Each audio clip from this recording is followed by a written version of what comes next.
En 1998, une jeune fille d'une petite ville américaine jouait dans son jardin pendant que sa mère faisait la lessive à l'intérieur, mais lorsqu'elle est allée vérifier comment allait sa fille et quelques minutes plus tard, celle-ci avait disparu sans laisser de traces. Puis, après presque 3 ans sans réponse, des équipes de nettoyage travaillant dans un marécage inondé après de fortes pluies ont déterré quelque chose de choquant enfoui dans la boue.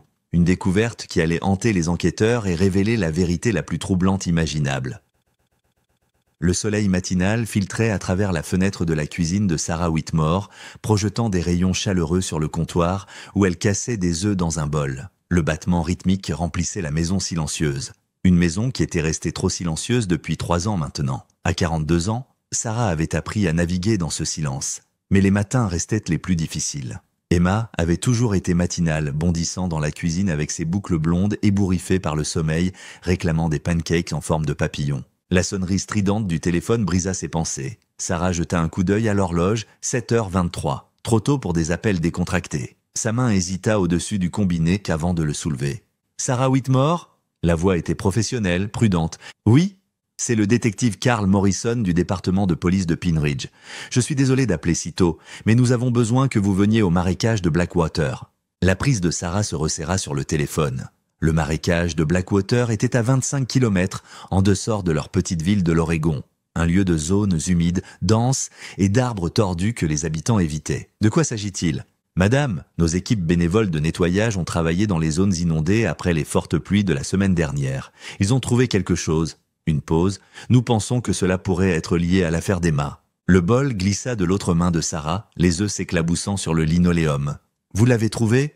Nous avons trouvé des restes. De petits restes. Je préférerais ne pas discuter des détails au téléphone. Mais nous avons besoin que vous veniez identifier certains objets. Les jambes de Sarah cédèrent. Elle s'affaissa sur le tabouret de cuisine, sa main libre agrippant le bord du comptoir. J'arrive dans 20 minutes. Madame Whitmore, je veux vous préparer. Ce sera difficile. Avez-vous quelqu'un qui peut vous conduire ?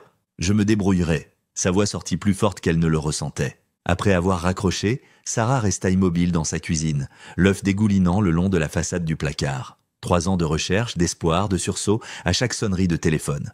Et maintenant ça. Elle se dirigea mécaniquement vers le tiroir où elle gardait le dossier d'Emma. Le dossier Manila usé qu'elle avait assemblé avec des copies de rapports de police, des photos, des coupures de journaux. Ses mains tremblaient tandis qu'elle saisissait ses clés accrochées près de la porte. Le trajet jusqu'au marécage de Blackwater s'étirait sans fin. Les rues familières de Pine Ridge cédèrent la place à l'autoroute rurale, puis à l'étroite route d'accès qui serpentait à travers la dense forêt côtière de l'Oregon. Sarah n'avait emprunté cette route qu'une seule fois auparavant, lors des recherches initiales, quand ils avaient fouillé chaque centimètre de nature sauvage dans un rayon de 80 km. La brume matinale s'accrochait à la lisière des arbres et la route était encore humide des récentes pluies. En approchant du marécage, la scène devant elle lui serra l'estomac. Des véhicules de police bordèrent le chemin d'accès boueux, leur lumière créant un effet stroboscopique inquiétant dans la brume matinale. Du ruban de délimitation de scènes de crime coordonnait une grande zone près du bord de l'eau. Des personnes, en tenue de protection, se déplaçaient méthodiquement autour d'un point central d'attention.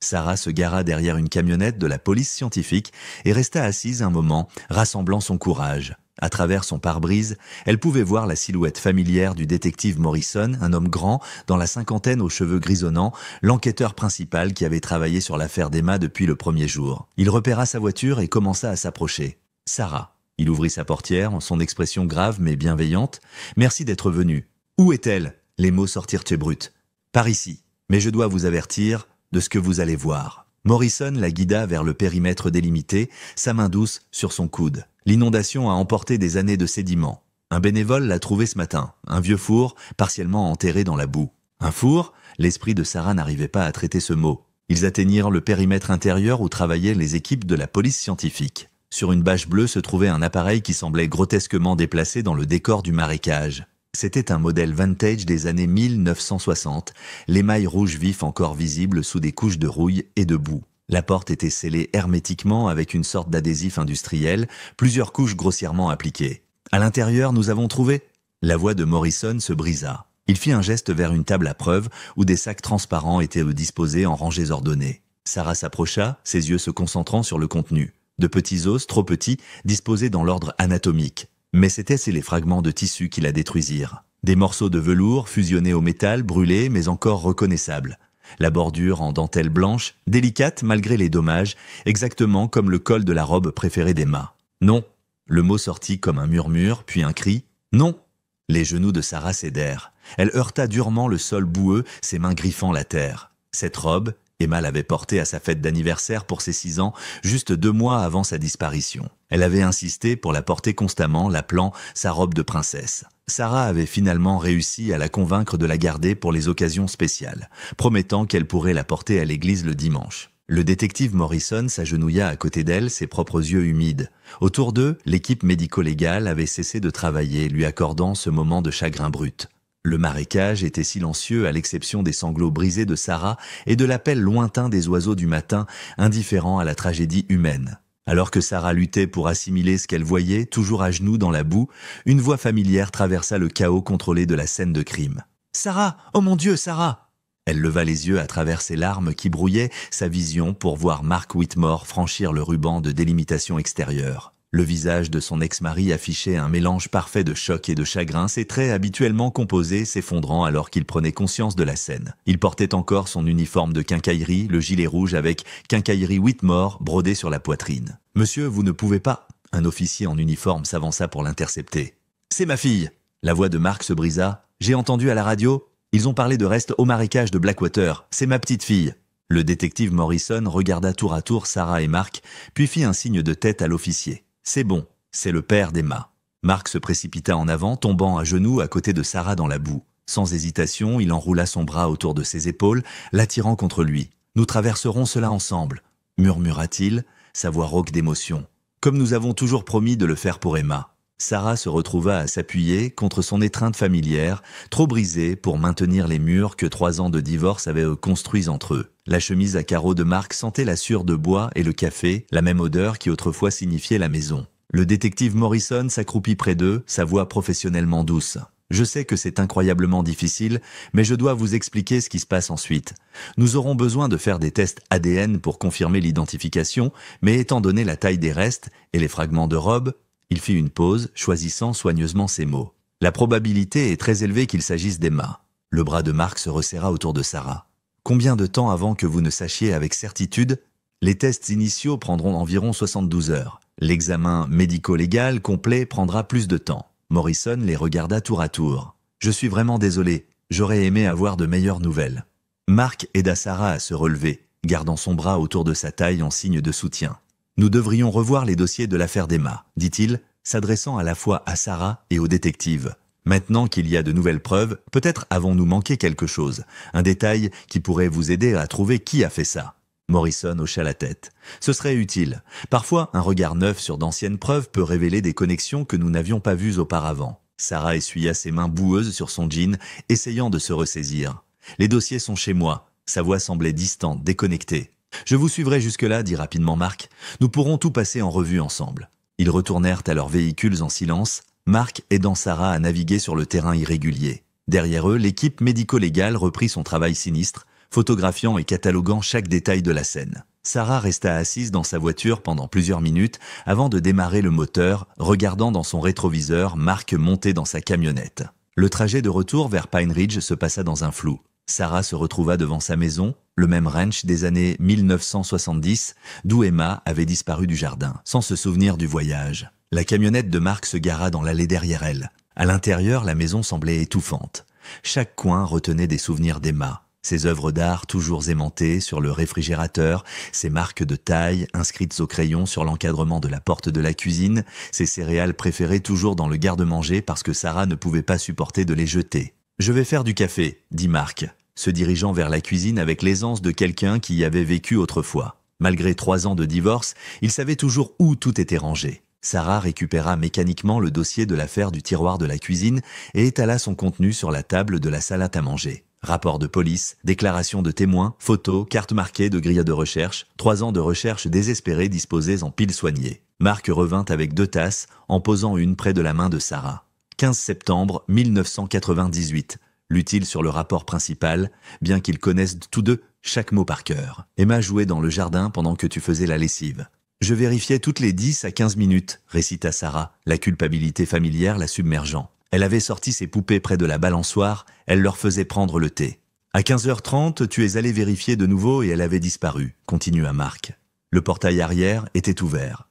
Je sais que je l'avais verrouillé. Je le verrouillais toujours. Marc tendit la main à travers la table, touchant brièvement sa main. Personne ne te blâme, Sarah. Quiconque l'a prise savait ce qu'il faisait. Il sortit sa propre documentation d'alibi. J'étais au magasin, 3 employés m'ont vu et les caméras de sécurité m'ont montré à la caisse jusqu'à 17h45. Sarah fixait les photos d'Emma étalées sur la table. Le sourire éclatant de sa fille leur souriait, figé dans le temps. Marc saisit une photo particulière, Emma dans sa robe de velours rouge à sa fête d'anniversaire pour ses 6 ans, du gâteau au chocolat étalé sur sa joue. « Cette robe rouge », dit-il doucement, son doigt traçant le contour d'Emma sur la photo. Elle voulait la porter partout. Tu te souviens comment elle a essayé de la porter pour aller à l'épicerie ? Je devais parfois la cacher juste pour la laver, chuchota Sarah. Celui qui l'a prise, dit lentement Marc, reposant la photo, devait nous observer, connaître nos routines, quand tu faisais la lessive, quand le quartier serait calme. Sarah acquiesça, la même pensée qui l'avait hantée pendant 3 ans. Mais tout le monde a été interrogé, chaque voisin, chaque livreur, tous ceux qui s'étaient approchés de notre rue. Peut-être devons-nous réfléchir différemment maintenant, suggéra Marc. Avec ces nouvelles preuves, peut-être y a-t-il un schéma que nous n'avons pas vu auparavant. Ils s'assirent ensemble à la table où ils avaient autrefois partagé des dîners en famille, entourés de la documentation de leurs pires cauchemars, cherchant des réponses dans des pages qu'ils avaient mémorisées depuis longtemps. Après le départ de Marc pour lui laisser de l'espace, Sarah se retrouva seule dans la maison avec les dossiers de l'affaire toujours étalés sur la table de la salle à manger. Elle essaya de se concentrer sur les rapports, mais son esprit revenait sans cesse à cette image grotesque. Le four rouge posé sur la bâche bleue, scellé hermétiquement avec des couches d'adhésif comme une sorte de cocon monstrueux. Quelque chose à ce sujet la tracassait, au-delà de l'horreur évidente. La couleur, peut-être, ou le style. Elle avait déjà vu des fours comme celui-là, mais où ? Sarah prit son téléphone et composa la ligne directe du détective Morrison. Il répondit à la 2e sonnerie. « Morrison à l'appareil. Détective, c'est Sarah Whitmore. J'ai besoin de vous demander quelque chose à propos du four. Bien sûr. Que voulez-vous savoir ? Pourriez-vous m'envoyer des photos ? Des gros plans, si vous en avez ? Quelque chose à ce sujet me semble familier. » Il y eut une pause. Familier comment ? Je ne sais pas exactement. Peut-être que c'est juste mon esprit qui essaie de faire des connexions, mais j'aimerais l'étudier plus attentivement. Je peux vous envoyer par email les photos préliminaires que nous avons prises sur la scène. Donnez-moi environ 10 minutes.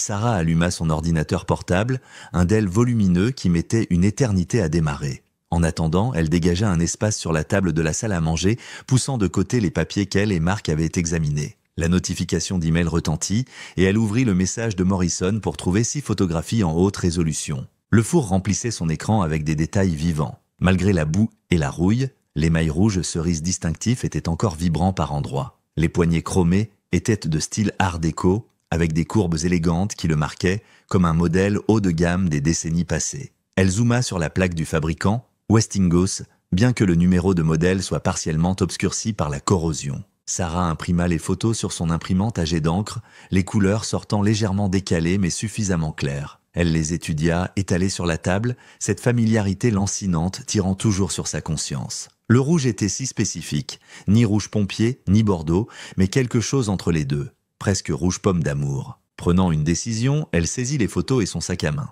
Il y avait plusieurs magasins d'électroménager à Pine Ridge, y compris des boutiques spécialisées vintage qui desservaient le quartier historique de la ville. Son premier arrêt fut Modern Appliance sur Main Street.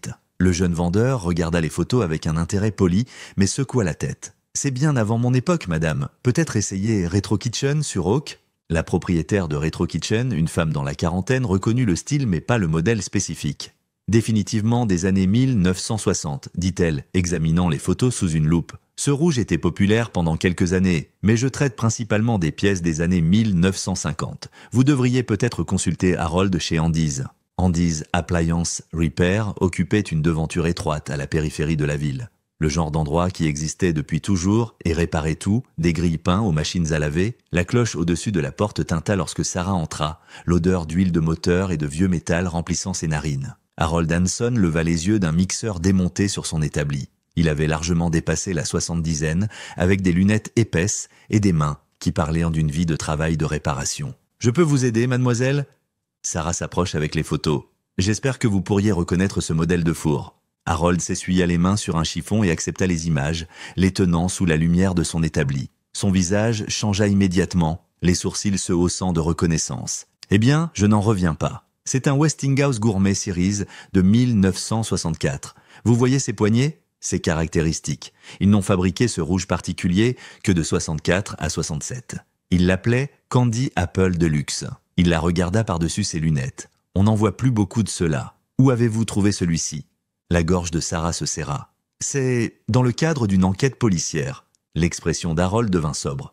Je vois. Il étudia à nouveau les photos, puis leva brusquement les yeux. Vous savez, c'est drôle, j'en ai justement vendu un comme celui-ci il y a peut-être 3 ans et demi. On ne me demande pas souvent des fours vintage, alors ça m'est resté en mémoire. Le cœur de Sarah commença à s'accélérer. Vous vous souvenez quand exactement? Laissez-moi vérifier. Harold se déplaça vers une étagère alignée de vieux registres, faisant courir son doigt le long des dos jusqu'à ce qu'il trouve 1998.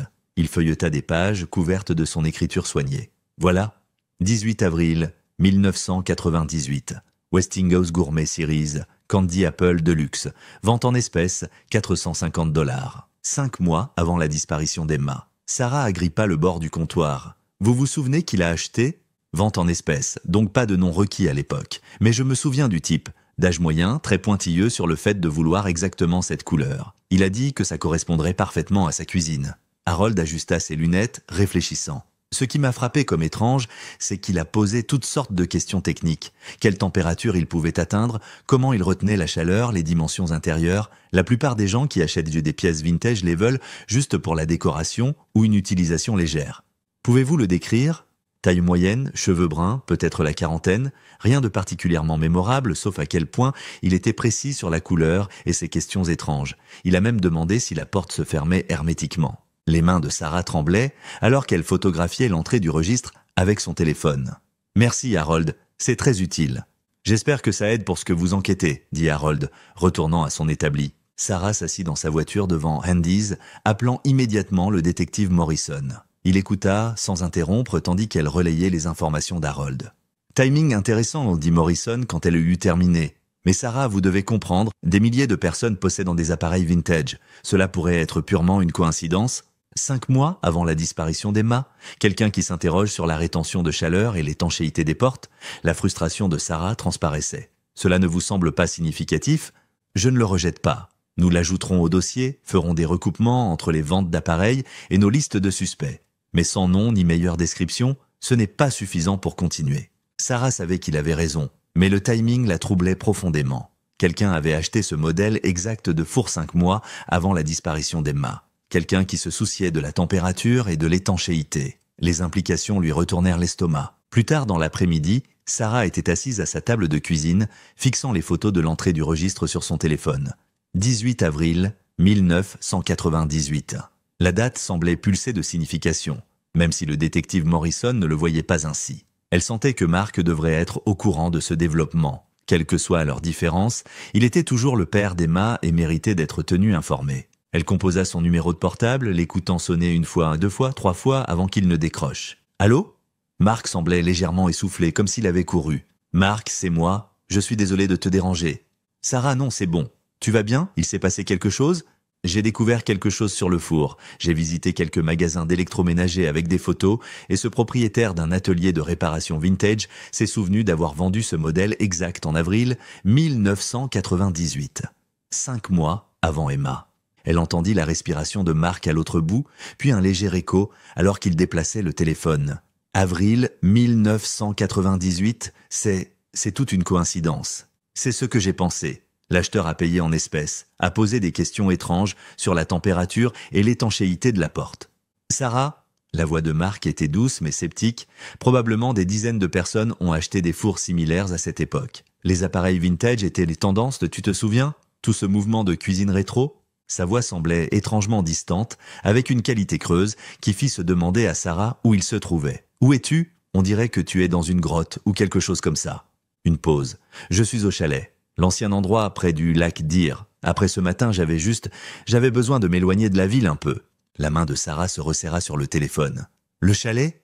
Je pensais que tu l'avais vendu pendant le divorce. »« J'allais le faire, » dit rapidement Mark. « Je l'avais même mis en vente. Mais quand est venu le moment de signer les papiers, je n'ai tout simplement pas pu. Trop de souvenirs, tu sais. Tous ces étés avec Emma. » Sarah resta silencieuse. Elle se souvenait distinctement qu'il avait promis de le vendre, se rappelait son soulagement de ne pas avoir à se battre pour la propriété. Le chalet contenait trop de souvenirs familiaux.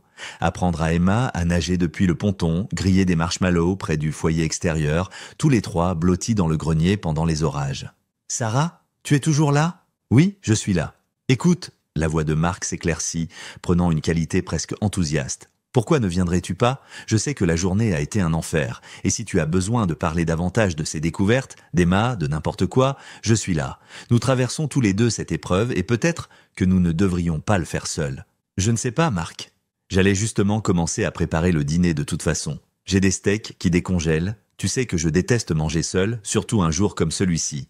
Je pourrais redescendre te chercher, c'est seulement à 40 minutes. » Sarah regarda autour de sa cuisine vide, les dossiers de l'affaire encore éparpillés sur la table de la salle à manger, le silence qui pressait de tous côtés. Peut-être avait-il raison, peut-être qu'être seul avec ses pensées n'était pas utile en ce moment. « D'accord, s'entendit-elle dire. Si tu es sûr que ce n'est pas trop de dérangement ? Pas de dérangement du tout. Je serai là dans 45 minutes. Et Sarah, nous allons comprendre cela. Quoi qu'il soit arrivé à notre petite fille, nous veillerons à ce qu'elle obtienne justice. » Après avoir raccroché, Sarah erra dans la chambre d'Emma. Elle l'avait gardée exactement comme elle était le jour de la disparition d'Emma. La couette licorne lissée sur le lit jumeau, les peluches disposées comme il faut, les dessins au crayon scotchés au mur rose. Elle s'assit au bord du lit, prenant l'ours en peluche préféré d'Emma, respirant le parfum léger qui y adhérait encore. Le chalet. Elle n'y avait pas pensé depuis des mois, avait poussé ses souvenirs dans une boîte verrouillée dans son esprit. Il l'avait acheté l'année de la naissance d'Emma, un endroit rustique mais charmant où il pouvait échapper à l'emploi du temps exigeant de Marc. Ses premières années avaient été bonnes. Marc semblait se détendre là-bas, devenait le père qu'Emma méritait. Il lui avait appris à pêcher avec une patience infinie, lui avait construit une maison de fées dans les bois, lui lisait des histoires près de la cheminée. Mais à mesure que son entreprise de quincaillerie grandissait, les voyages au chalet devenaient moins fréquents. Le travail interférait toujours. Emma préparait sa petite valise et attendait près de la porte pour n'avoir que Marc qui appelait et annulait. « Le week-end prochain, princesse ?» promettait-il.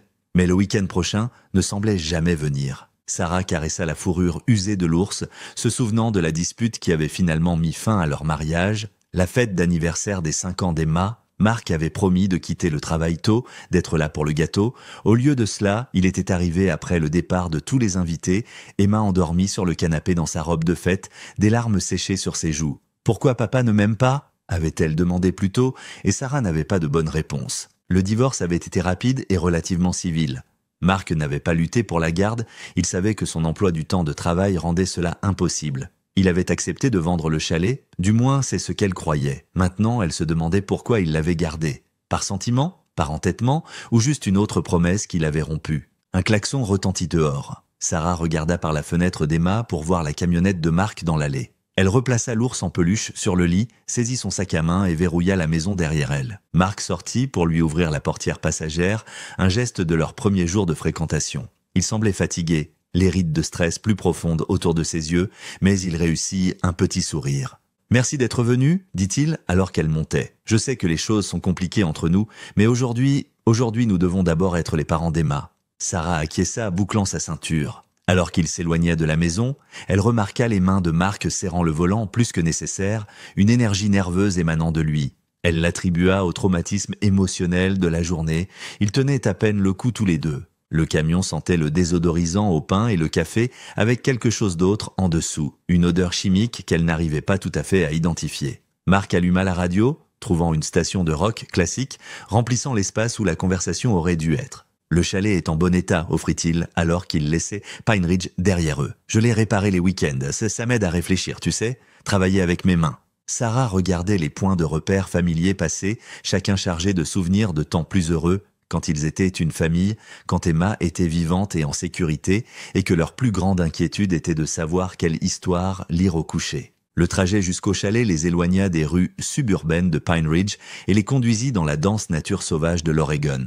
Marc naviguait sur les routes sinueuses de la forêt avec une aisance pratiquée, les phares du camion perçant le crépuscule qui tombait. De grands sapins de Douglas se pressaient à des deux côtés, leurs branches créant une canopée qui bloquait la lumière du jour qui s'estompait. « Tu te souviens de la première fois que nous avons amené Emma ici ?» dit Marc, sa voix plus douce qu'elle ne l'avait été toute la journée. Elle n'avait que 3 ans et demandait sans cesse si des ours vivaient dans les arbres. Malgré tout, Sarah se surprit à sourire légèrement. Elle t'a fait vérifier sous le chalet s'il y avait des grottes d'ours. Avec une lampe de poche et tout, ricana Marc.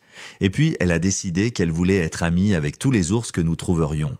Le rythme familier des souvenirs partagés adoucit certains des angles vifs de la journée. Marc continuait à parler, ses mains se détendant sur le volant alors qu'il se rappelait les aventures d'Emma au lac. Ce premier poisson-lune qu'elle a attrapé, mon Dieu, on aurait cru qu'elle avait pêché une baleine. Elle a insisté pour qu'on prenne 50 photos d'elle le tenant. Elle voulait le garder comme animal de compagnie, ajouta Sarah, se surprenant à s'engager dans la conversation. Après l'horreur du matin, parler de souvenirs heureux semblait à la fois douloureux et nécessaire. J'ai donc dû lui expliquer le principe de capturer et relâcher pendant qu'elle donnait au poisson un nom et une histoire complète, dit Marc. Princesse Buleuse, n'est-ce pas?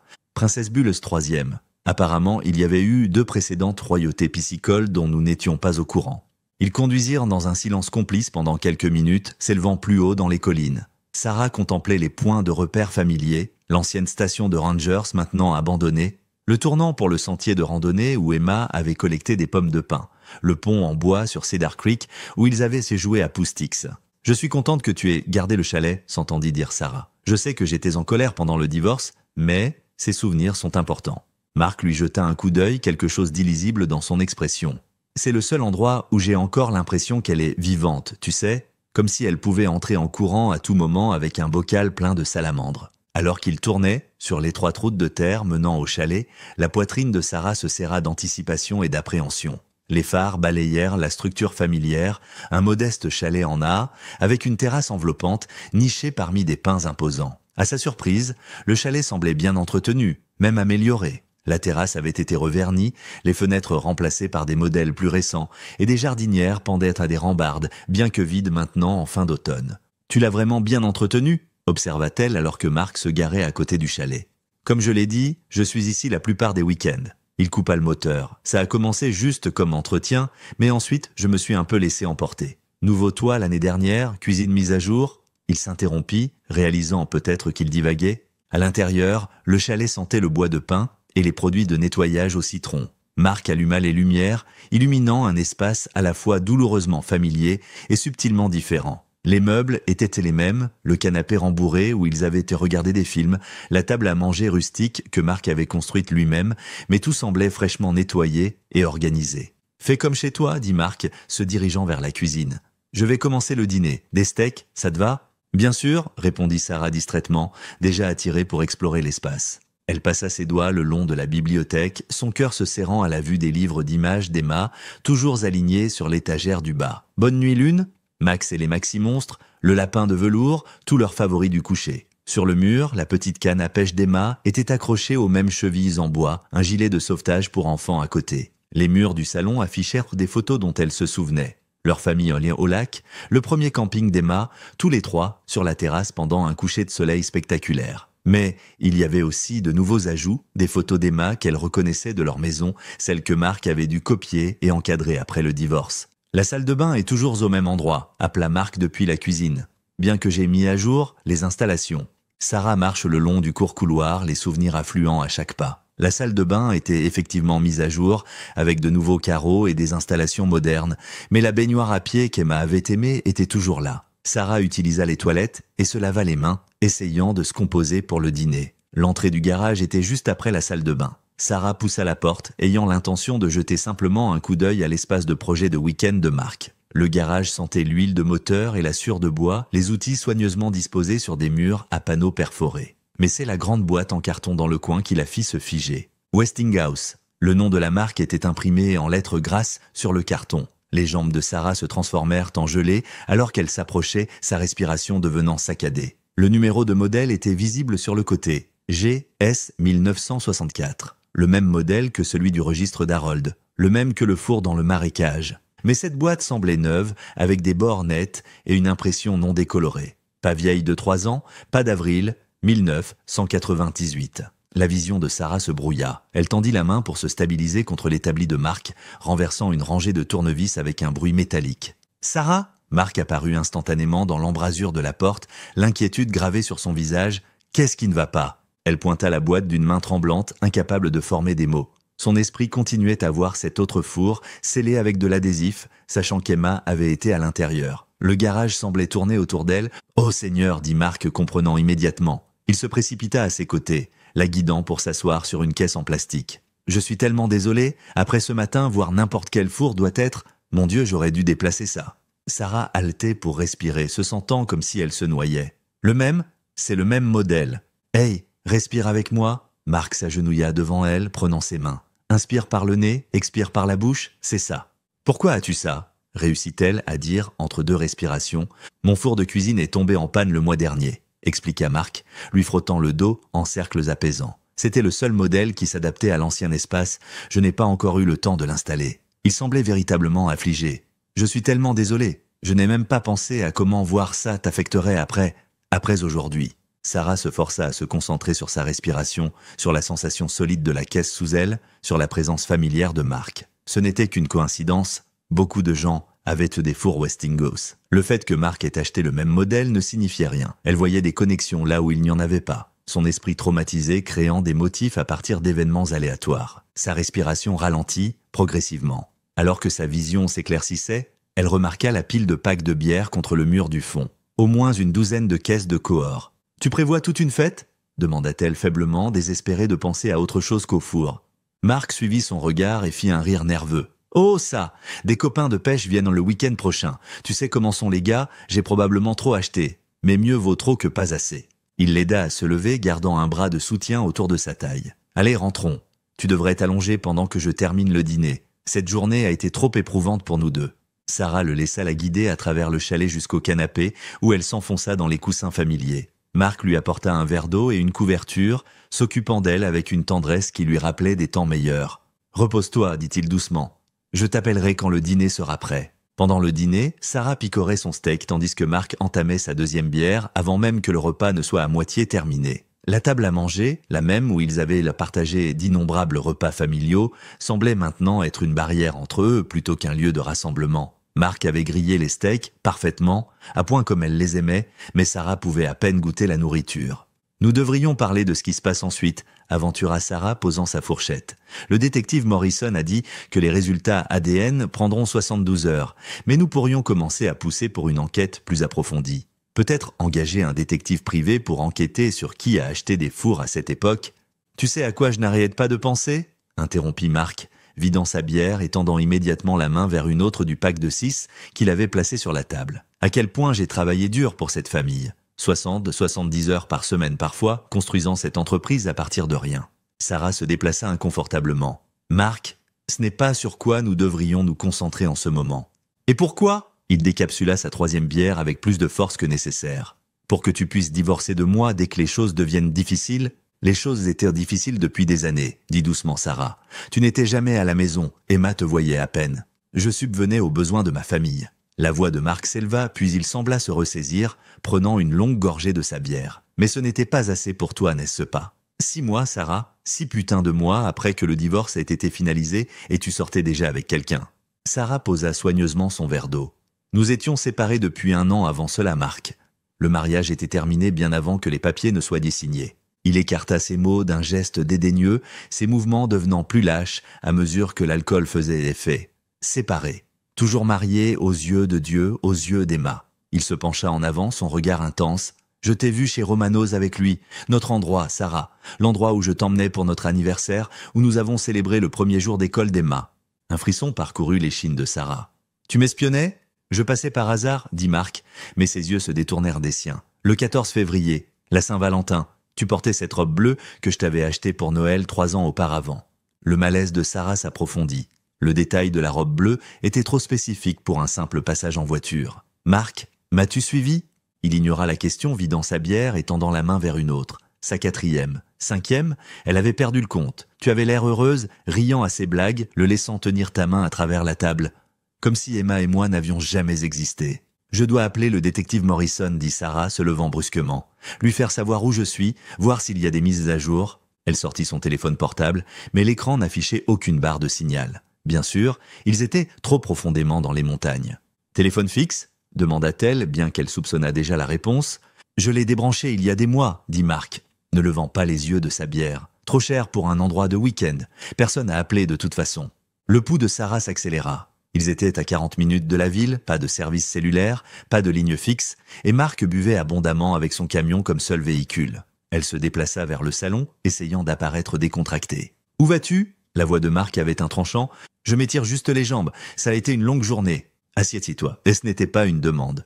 Nous n'avons pas fini de parler. Sarah retourna à contre-cœur à sa chaise, très consciente maintenant de leur isolement. Le visage de Marc s'était empourpré, sous l'effet de l'alcool, ses yeux prenant une qualité vitreuse dont elle se souvenait des pires jours de leur mariage. « Emma était la seule bonne chose dans ma vie, dit-il, ses mots commençant à s'empâter légèrement. Ma petite fille parfaite, et tu me l'as enlevée. » Marc, le divorce n'avait rien à voir avec la disparition d'Emma. Son rire était froid, sans humour. Tu n'as aucune idée de la cause et de l'effet, n'est-ce pas? Comment une chose en entraîne une autre, comme des dominos qui tombent. Il se leva brusquement, vacillant légèrement, et se dirigea vers la cuisine pour prendre une autre bière. Sarah saisit sa chance, se dirigeant rapidement vers la porte. Elle marcherait jusqu'à la ville s'il le fallait, arrêterait une voiture sur la route principale, n'importe quoi pour s'éloigner de cette situation de plus en plus instable. Mais Marc était plus rapide que son intoxication ne le suggérait. Il l'intercepta à la porte, son corps bloquant sa sortie. « Tu vas quelque part ?» Sa voix avait baissé à quelque chose de dangereux. « Je veux rentrer chez moi, dit fermement Sarah, bien que sa voix tremblât. Tu es ivre et tu me fais peur. »« Je te fais peur ?» Marc rit de nouveau, ce même sang-froid. « Tu veux savoir ce qui fait peur, Sarah ? Regarder ton ex-femme te remplacer comme si tu n'avais jamais compté. La regarder rire et sourire pendant que ta fille demande chaque jour pourquoi maman ne nous aime plus ? Laisse-moi partir, Marc. » Sarah essaya de le contourner, mais il saisit son bras, sa prise douloureuse. « Tu veux connaître les coïncidences ?» Son masque tomba finalement complètement, et Sarah vit quelque chose dans ses yeux qui lui fit chuter l'estomac. Pas seulement de la colère, mais quelque chose de plus sombre, plus calculé. Ce four dans mon garage, je l'ai acheté le mois dernier pour remplacer celui dans lequel j'ai mis Emma. Les mots n'avaient pas de sens au début. L'esprit de Sarah refusait de les traiter. Quoi ? Je ne pouvais pas avoir un espace vide dans ma cuisine ? Continua Marc, sa prise se resserrant. Les gens l'auraient remarqué. Poser des questions. Où est ton four, Marc ? Pourquoi y a-t-il un vide dans ton comptoir ? Non. Le mot sortit comme un murmure. Non, tu étais au travail. Les caméras ? J'étais au travail quand elle a disparu du jardin, convint Marc. Mais elle n'a pas disparu, n'est-ce pas ? Pas vraiment. Je l'ai gardée là-bas pendant 3 ans, pendant que tu sortais avec d'autres, nous remplaçant. Les jambes de Sarah cédèrent, mais la prise de Marc la maintint debout. Cela ne pouvait pas être réel. Cela ne pouvait pas arriver. Tu mens, halta-t-elle. Tu es ivre et cruel, et tu mens. Le sous-sol, Sarah. Elle était dans ce sous-sol juste en dessous de nous tout le temps où tu déposais les papiers du divorce, tout le temps où tu continuais ta vie. Sarah essaya de crier, mais Marc plaqua sa main sur sa bouche. Elle mordit fort, goûtant le sang, et il jura, mais ne lâcha pas prise. Au lieu de cela, il la traîna vers la porte du sous-sol, ses pieds cherchant désespérément un appui sur le plancher en bois. « Il est temps que tu vois où ta fille était vraiment, » grogna-t-il, ouvrant violemment la porte du sous-sol. « Pendant que tu jouais aux familles heureuses avec quelqu'un de nouveau. » D'une violente poussée, il l'envoya dégringoler dans les escaliers en bois, vers l'obscurité en dessous. Dans le sous-sol, Sarah atterrit durement sur le sol en béton, la douleur traversant sa hanche et son coude. Alors que ses yeux s'adaptaient à la faible lumière d'une seule ampoule au-dessus, la pièce prit une focalisation horrifiante. À sa gauche se trouvait une petite pièce, peut-être 3 mètres sur 4, avec des murs en béton peints en rose pâle. Un lit d'enfant avec des draps à princesse était contre un mur. Éparpillés sur un petit tapis se trouvèrent des livres pour enfants, des livres à chapitres pour les premiers lecteurs, des cahiers d'exercices pour les mathématiques élémentaires, une pile de cahiers remplis d'une écriture d'enfant en évolution. Des jouets appropriés pour une fille de 6 à 9 ans alignaient des étagères en bois, des poupées avec des vêtements faits main, du matériel d'art, un petit clavier électronique. Le cœur de Sarah se brisa alors que la vérité s'abattait sur elle. Emma avait vécu ici, son bébé avait été ici tout ce temps. Marc descendit les escaliers lentement, s'agrippant à la rampe pour garder l'équilibre. Malgré son intoxication, il se positionna pour bloquer toute voie d'évasion, sa silhouette massive remplissant l'escalier. « Bienvenue dans la maison d'Emma, loin de la maison », dit-il, sa voix un mélange de fierté et d'amertume. « 3 ans, Sarah. 3 ans, elle a vécu ici pendant que tu déposais des papiers, sortais avec d'autres, nous remplaçais. » Sarah se releva, tout son corps tremblant. « Comment ? Tu étais au travail quand elle a disparu. Les caméras ont prouvé. Les caméras ont prouvé que j'étais au travail à 15h30 le 15 septembre. » Interrompit Marc, s'appuyant contre le mur. « Elles n'ont pas montré que je prenais ma pause déjeuner à midi, rentrant à la maison, attendant dans le garage. Je connaissais ton emploi du temps mieux que toi. Jour de lessive. Tu commençais toujours une charge, juste après le déjeuner, restais à l'intérieur pendant au moins 30 minutes pour le cycle de lavage. » L'esprit de Sarah vacillait, essayant de réconcilier ce monstre avec l'homme qu'elle avait épousé, qui avait tenu leur fille dans la salle d'accouchement, qui avait pleuré au premier pas d'Emma. « Je planifiais depuis le jour où tu as déposé ces papiers », continua Marc, ses mots coulant comme du poison. « J'ai construit cette pièce pendant les week-ends quand je disais que j'étais au chalet. Insonorisé les murs, installé le système de ventilation. J'ai dit à Emma que je lui construisais une salle de jeu surprise. » Il fit un geste autour de l'espace avec une expansivité ivre. « Le jour où je l'ai prise, je lui ai dit que maman ne voulait plus de nous. J'ai dit que maman avait décidé qu'elle ne voulait qu'une seule personne dans sa vie et qu'elle ne nous avait pas choisis. Emma a pleuré pour toi pendant des semaines. « Tu es un monstre ?» murmura Sarah. « Je suis un père qui a refusé de perdre sa fille » cria Marc, puis vacilla, se rattrapant contre le mur. « Je lui ai fait l'école à la maison ici. Je lui ai enseigné la lecture, les mathématiques, les sciences. Nous avions une routine. Petit déjeuner à 8 heures, leçon jusqu'à midi, déjeuner puis temps de jeu. J'étais le père que tu as toujours dit que je n'étais pas, présent, impliqué, dévoué. Tu l'as kidnappé, tu l'as emprisonné, je l'ai sauvé d'un foyer brisé. » Le visage de Marc se tordit de rage et de douleur. « Mais elle n'a jamais cessé de demander après toi. Chaque jour, quand puis-je voir maman? Je veux rentrer à la maison. Je lui ai dit que c'était sa maison maintenant, mais elle était têtue, tout comme toi. » Sarah remarqua un calendrier rudimentaire sur le mur, des jours marqués au crayon. 3 ans de jours marqués. Ses genoux faillirent à céder. Au début, elle essayait de s'enfuir chaque fois que j'ouvrais la porte, continua Marc, sa voix devenant presque conversationnelle dans son horreur. Alors, je devais être prudent, garder la porte du sous-sol verrouillée de l'extérieur. Mais elle est devenue plus rusée en grandissant. Elle commençait à se cacher derrière la porte, essayant de se faufiler à côté de moi. Au moment où elle a eu 9 ans, elle devenait trop intelligente, trop forte. Sa voix se brisa et Sarah vit des larmes se mêler à la rougeur alcoolique sur son visage. Elle a commencé à menacer de se faire du mal si je ne la ramenais pas à la maison. Elle disait qu'elle arrêterait de manger, qu'elle trouverait des moyens de me faire regretter. Ma petite fille, ma douce Emma, parlant de se faire du mal parce qu'elle voulait me quitter. « Parce que tu l'as gardée prisonnière !» cria Sarah. « Parce que tu l'as empoisonnée contre moi !» rugit Marc en retour. Même ici, même après 3 ans, elle t'aimait plus. C'était toujours maman ceci, et maman cela, et maman me laisserait, et maman me cherche. Il trébucha vers un petit réfrigérateur dans le coin, sortant une autre bière de ce qui semblait être une réserve sans fin. Les yeux de Sarah cherchaient frénétiquement une autre sortie, une arme, n'importe quoi. « J'ai toujours su comment cela devrait finir si elle n'acceptait pas notre nouvelle vie, » dit Marc, sa voix baissant à quelque chose de presque doux. Une partie de moi espérait, mais au fond, je savais. « Qu'as-tu fait ?» La voix de Sarah était à peine audible. C'était un jeudi.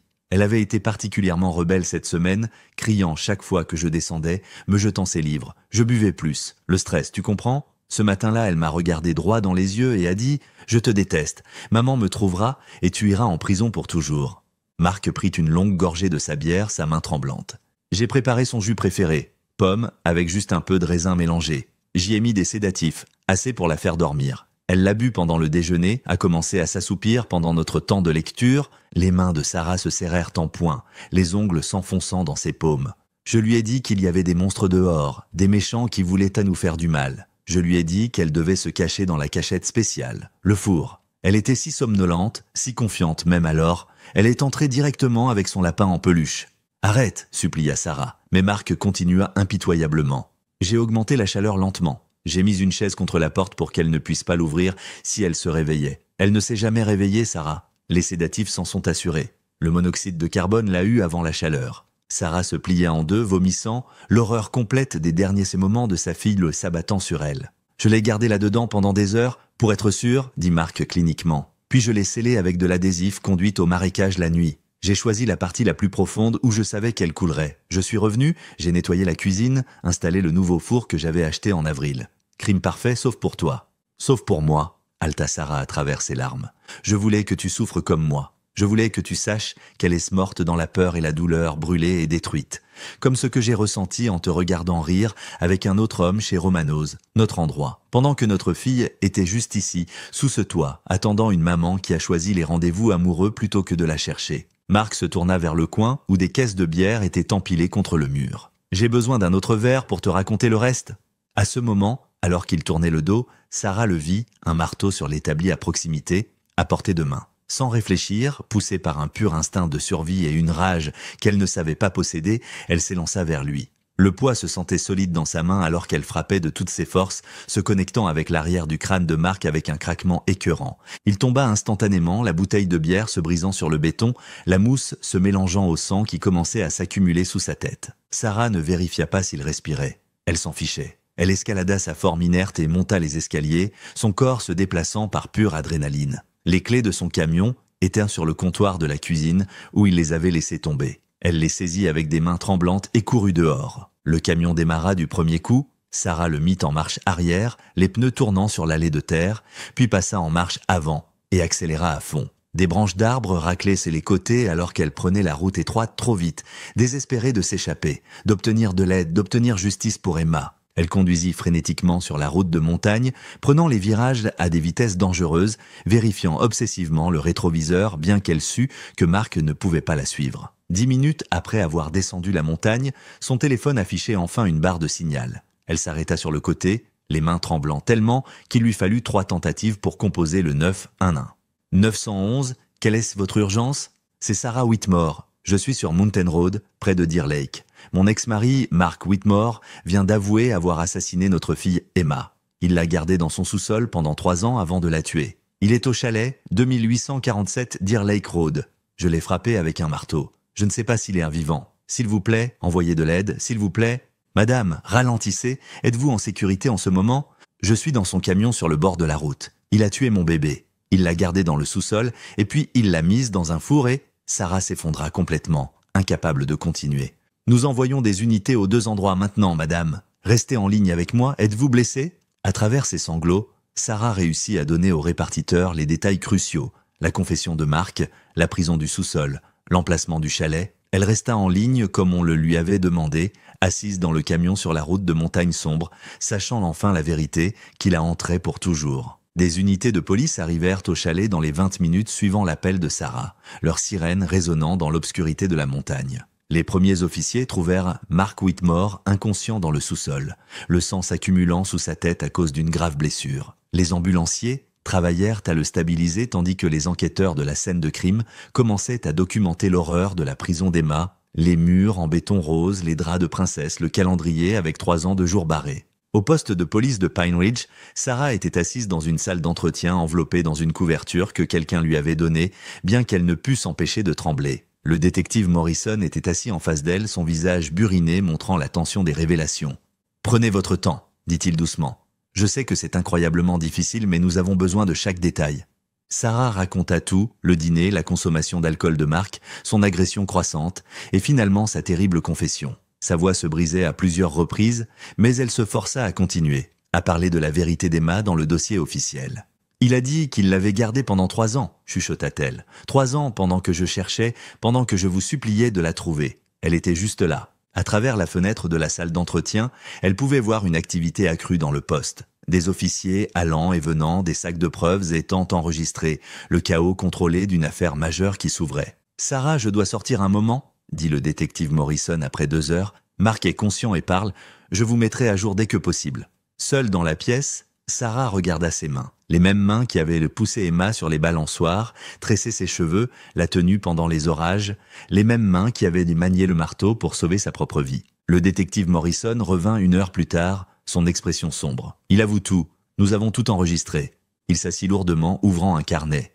Selon Mark, sa consommation d'alcool a commencé à augmenter quand votre mariage a commencé à se détériorer. Il a dit qu'il utilisait l'alcool pour faire face à ce qu'il appelait vos plaintes constantes concernant ses heures de travail. Après que vous ayez déposé une demande de divorce, sa consommation a augmenté de façon spectaculaire. Un pack de 12 ou plus quotidiennement. Sarah ferma les yeux, se souvenant de l'odeur de bière sur son haleine pendant leurs derniers mois ensemble.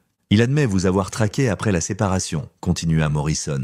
Nous avons trouvé des journaux au chalet documentant vos mouvements, vos routines quotidiennes avec qui vous parliez. Des photos de vous prises à votre insu. Les entrées deviennent de plus en plus erratiques et hostiles à mesure que son alcoolisme s'aggravait. Le restaurant, dit doucement Sarah, il a mentionné m'avoir vu chez Romano's.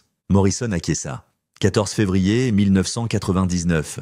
Vous étiez là avec David Carlson de votre club de lecture. Mark a écrit 10 pages sur cette nuit-là. Il l'a considéré, et je cite, comme l'ultime trahison de notre famille. Il a dit que vous voir au restaurant préféré d'Emma avec un autre homme était le moment où il a décidé que vous deviez être puni. L'estomac de Sarah se retourna. Il avait tout planifié, méthodiquement. Il a construit la pièce du sous-sol sur une période de plusieurs mois, disant aux gens qu'il rénovait le chalet, insonorisait les murs, installait des serrures qui ne pouvaient être ouvertes que de l'extérieur. Pendant ses week-ends de visite avec Emma, il l'a préparé à lui faire entièrement confiance, lui a dit qu'il préparait une surprise spéciale. Morrison tourna les pages de son carnet. L'enlèvement lui-même a été soigneusement chronométré. Il savait que vous faisiez la lessive tous les lundis après le déjeuner, que vous seriez à l'intérieur pendant au moins 30 minutes. Il a pris sa pause déjeuner et rentré à la maison, a attendu dans le garage. Quand Emma s'est approchée du portail arrière, il l'a appelée, lui a dit que maman avait dit qu'elle pouvait venir pour une journée spéciale père-fille. Elle est allée volontairement, dit Sarah, les larmes coulant sur son visage. Elle lui faisait confiance.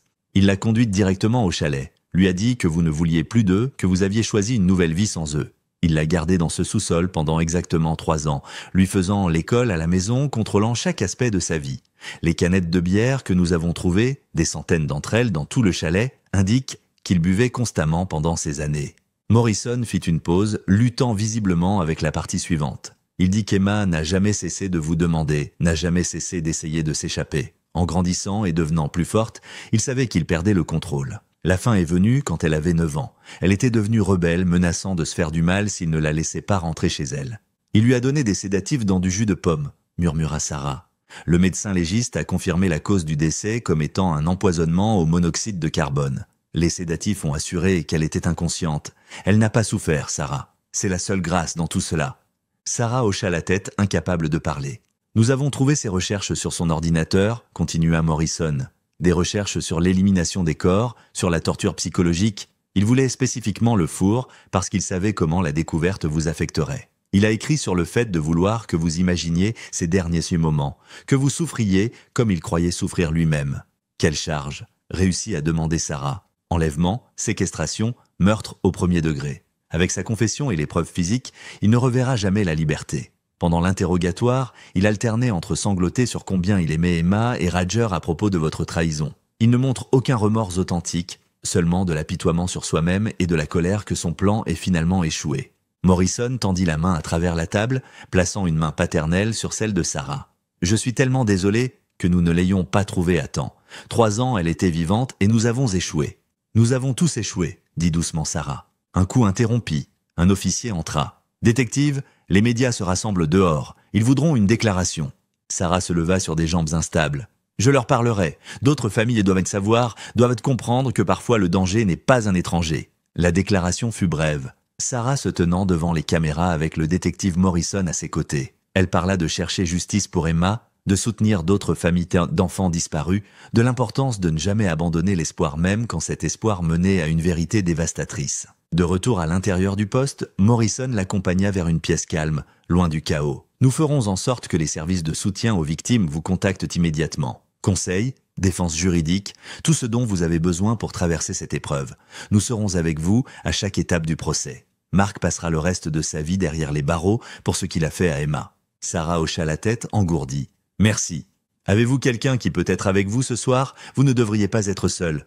Ma sœur descend de Portland. » Morrison serra doucement son épaule. « Je vais vous laisser quelques minutes. Prenez tout le temps dont vous avez besoin. » Quand la porte se referma derrière lui, Sarah s'affaissa dans une chaise dans la pièce vide. Le silence l'oppressait, le poids de tout écrasant sa poitrine. Son bébé avait été vivant pendant 3 ans, alors qu'elle l'avait pleuré comme morte. 3 ans d'anniversaire, de Noël, de coucher, tout se passait dans une prison de sous-sol pendant que Sarah cherchait partout, sauf à l'endroit auquel elle n'avait jamais pensé à regarder. Elle pressa ses mains sur son visage, parlant silencieusement à travers ses larmes. « Emma, mon bébé, je suis tellement désolée. Je suis désolée de ne pas t'avoir trouvé. Je suis désolée de ne pas avoir su. Mais je te promets, ma douce fille, je te promets qu'il paiera pour ce qu'il a fait. Je me battrai pour m'assurer qu'il ne blesse plus jamais personne. Et je me souviendrai de toi. Non pas de comment tu es morte, mais de comment tu as vécu. Ton rire, ton sourire, la façon dont tu voyais la magie en tout. Je te porterai avec moi toujours, ma précieuse fille, toujours. » La pièce retint ses paroles, sa promesse, son cœur brisé. À l'extérieur, le travail de la justice continuait. Mais à ce moment-là, Sarah Whitmore était assise seule avec son chagrin et ses souvenirs d'une petite fille en robe de velours rouge qu'il avait aimée inconditionnellement, même dans l'obscurité.